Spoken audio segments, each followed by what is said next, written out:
Our firefighters have worked really hard over the last 24 to 48 hours. As you can see, this entire east side of the fire now we show under containment, which means we do not expect any future growth of the fire in those areas. As we come around to the other side of the fire, though, we still do have a lot of areas that are shown in red, and those red areas are not contained, which means firefighters are working hard in those areas to cut line and to see what we can do to control those and to stop any possible future movement of the fire. If we start up here at the top of the fire, you also notice there's a lot of these checkered lines, which we talked about yesterday, which are dozer lines. That's what we're putting in line with dozers to act as contingencies to hold the fire should it actually get out of the current perimeter.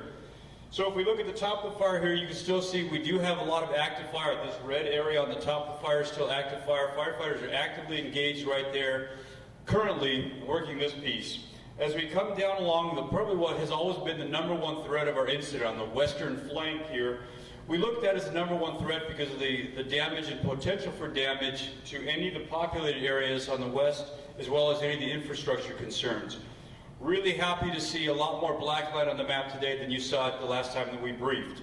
We continue to work on strengthening these contingency lines again, the dozer lines that are around the side and around the bottom of the incident. So should firefighters be overwhelmed by conditions in this area of the fire here, we do have a secondary plan in place to contain the fire in different levels of contingency line. Coming around the bottom, the only active fire we see sort of on the southern border is this piece of the fire here.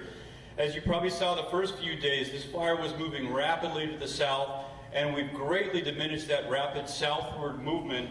And the fire now is very slowly moving, just in steps by steps, because we have our resources really concentrating in that area, trying to cut out any of these deep areas. The one last thing I want to remind everybody, with a fire of this vast area, even though we have containment on the outside, we have a lot of hazardous area on the inside. What that means to us is we still have a potential for danger to people that might want to travel within that perimeter. The entire fire perimeter is still closed to any entrance or public access because we cannot guarantee the safety of the public in that area. That concludes my summary. Thank you very much.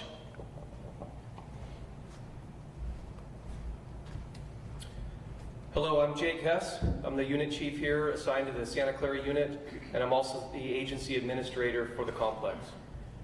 As you can see, Team 6 and all the troops have been doing phenomenal work out there, and we're getting some additional control lines in that black on the map, which is what we've been really looking for the last couple of days. There's been some good news coming out of that operations shop, which is phenomenal.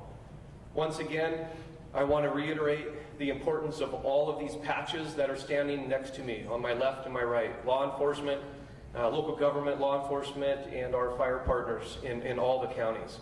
That collaboration is incredibly important, and as the smoke starts to diminish on this incident, the collaboration component is going to ramp up, because we are going to start talking about things like fire suppression repair and when the roads are going to be reopening. We have been chatting with community members, and elected officials have been reaching out and asking lots of questions associated with our evacuation warnings, our evacuation orders. I want to reiterate how we make those decisions. Those decisions are not made in a vacuum. Every one of these agencies is at the table and has a voice with us, with Team 6 and myself as the agency administrator. Those folks have a voice at the table, and they have a say in when and how these evacuation orders and warnings are being put on or released. Most folks in the community have probably picked up by now there's a rhythm to these evacuation orders, warning, then order, and then back into a warning, and then a release. It's not a perfect science, so it is incredibly important that all stakeholders, agencies are at the table and here engaged with our law enforcement officers when we are doing that. This is a moment on the fire. This next week or so is going to be very important, that as we get this very good news from the operations chiefs who feel like they are cautiously optimistic that we have a very crucial part of that west flank of the Calaveras zone starting to catch that fire, it's going to be very important for us to maintain our diligence. This is a point on the incidents where we start to see our folks become fatigued. We start to have cooperators, concerns come up. We are still engaged. We are still your problems are our problems, but it's a moment on this fire where we need to take a big deep breath, and we need to maintain our diligence for our safety, for the safety of the public. People still need to heed those orders and those warnings that are still in place. With that, I know our troops are getting tired. I know the communities who are evacuated, it's an inconvenience. Just know we are not going to keep those orders or warnings out there any longer than we have to. So you have representation here. You have a voice at the table from your communities via your law enforcement officers. I will close with, we've been chatting with our troops daily that these are monumental times. These are unique times. And we've been messaging to them that people need to look out for each other right now. And that's not just folks with a patch on their shoulder. That's the people, that's public agencies, private landowners. We've seen some incredible success stories of private landowners, ranchers looking out for each other. And now that those folks are coming to the cooperator meetings, we are up-staffing those liaison shops so we can continue to engage with those folks safely. Thank you. I'm Lieutenant Jason Roy with the California Highway Patrol. The Highway Patrol public safety is our most important aspect, as long as all the other agencies here. And the Highway Patrol's commitment is to support all these agencies in incidents like this. So having that said, our role is a support role in this issue. We're doing traffic control points and security at those, and we're helping with evacuations. We're in every county that they mentioned. We have deployments in.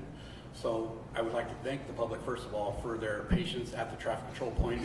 I know there's a lot of communication going on, but make sure if you have to have a pass or permit to get in where you're going, make sure that you do it the way properly. Don't argue with the officers at the traffic control points. Realize, as much as we realize that it's stressful for you, it's also stressful for the officers and the firemen that are out there in the field, because we're trying to do our job. And like I said, you need to stay out of the places that are dangerous to you. So public safety is our most important aspect of this. We're going to continue to be the support role throughout this incident until its conclusion. And I would just like to thank everybody for their cooperation in the public, as well as all our allied agencies. Thank you.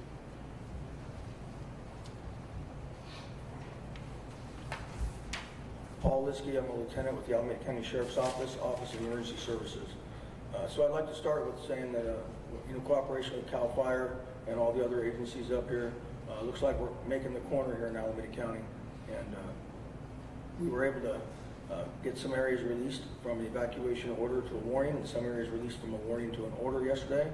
With that, we were able to get a lot of livestock and animals. The Alameda County Sheriff's Office Animal Services Unit held about 120 animals here at the Alameda County Fairgrounds, to include 120 horses, 37 goats, a bunch of chickens and pigs. So we were able to get those people to pick those animals up, and that's really important for the community. I'd like to thank the Alameda County Fairgrounds for letting us use their facility, and the Livermore Rodeo Association for letting us use their facility. On that note, we were also able to work with CAL FIRE to establish an agricultural permit, access permit for people living up on Mines Road that are Alameda County residents. We're issuing those permits here out of the Alameda County Fairgrounds, located at 4501 Pleasanton Avenue at the Yellow Gate.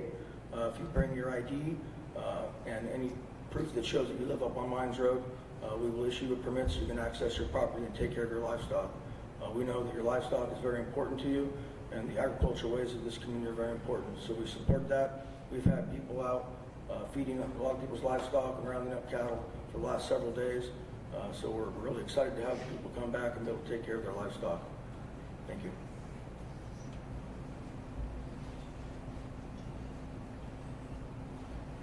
Good afternoon. I'm Eric Moore. I'm Deputy Fire Chief with Alameda County Fire Department, and I just want to echo what Chief Hess has said. This is a partnership.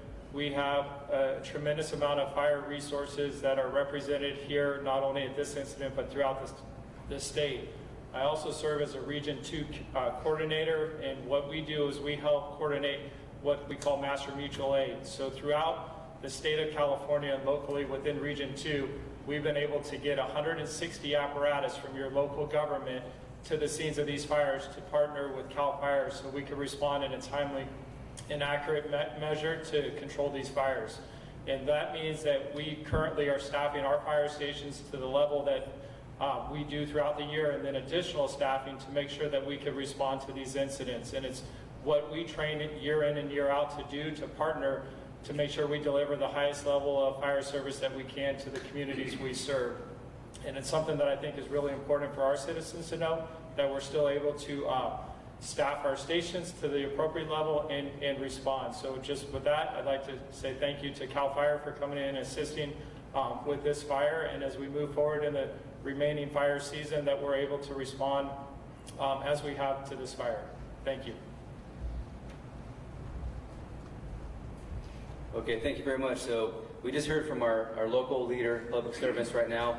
At this point, we're going to listen to our incident commander, Chief Mike Blankenheim. All right, good afternoon, everybody. My name is Mike Blankenheim, and I'm the incident commander of Incident Management Team 6. And I'd just like to echo a few of the words of cooperation that we've heard some of the other folks up here talk about today. Without the cooperation of all the fire and law enforcement agencies and the public and private agencies maybe not represented up here today, this would not be a successful adventure. So again, thanks for your cooperation on that. And then just a few more closing remarks. We heard our operations section chief talk about line going in on the map and the black line going in. We're making good progress. But make no mistake about it, we have a long way to go. We've come a long way. I am really happy with the progress we are making on this. Mother Nature has cooperated with us a little bit in moderating the weather, but make no mistake about it, we have a long road ahead of us to get through that.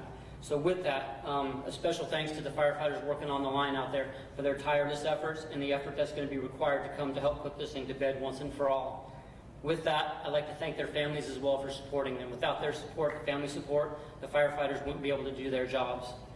And last, and certainly not least, a thanks to the communities that are affected out here, from the urban communities and the suburban communities on the western side to the rural communities on the eastern side. Like Chief has said, your concerns are our concerns. The mission for Team 6 has been and will continue to be to return you guys back to some sense of normalcy when this is done. So like I said, we have a long road ahead of us, but we're not going to stop until the fight is done. So with that, thank you very much.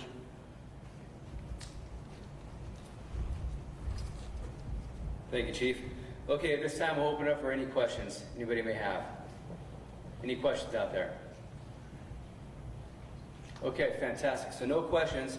So what we're going to do is move right into our press conference en español.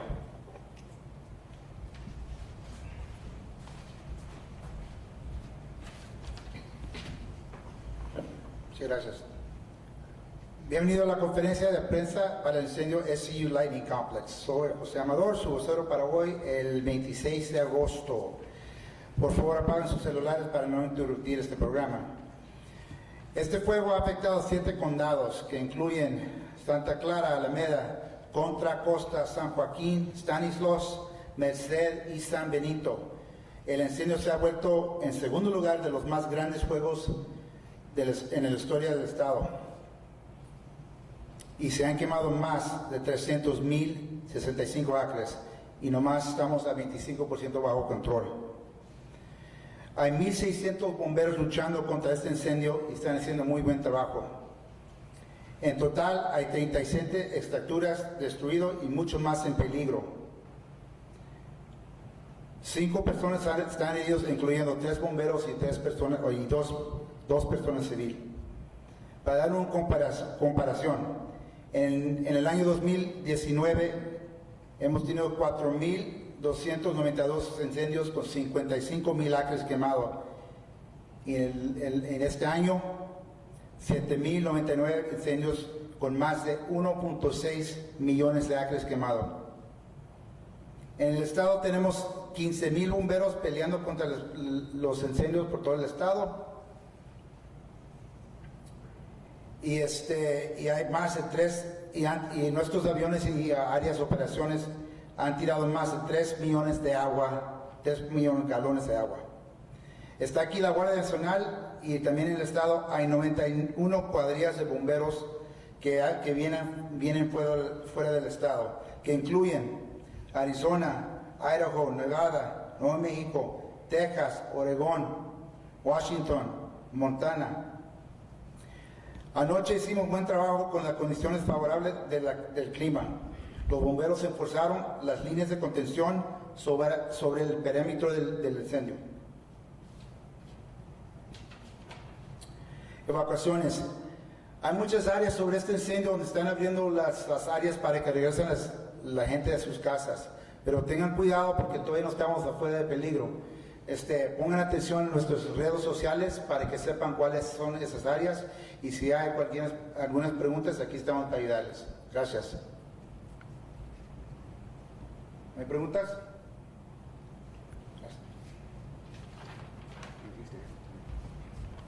Thank you very much. That concludes our press conference, but before we end, we want to remind everybody to please be ready for wildfire. You can go to readyforwildfire.org to learn more information about how you can protect yourself and defend your home. And also, as a reminder, there's going to be another press conference here tomorrow at 3 p.m. Thank you very much. Thank you.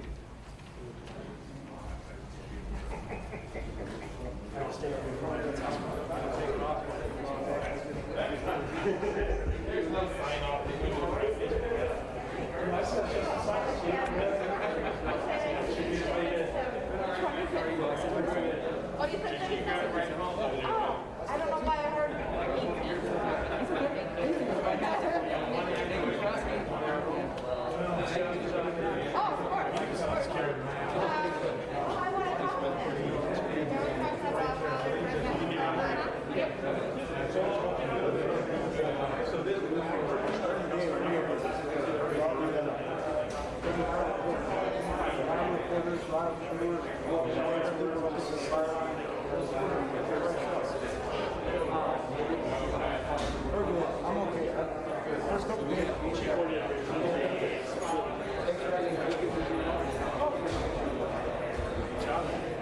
I really wish I could understand it. I got cast stuff here and there.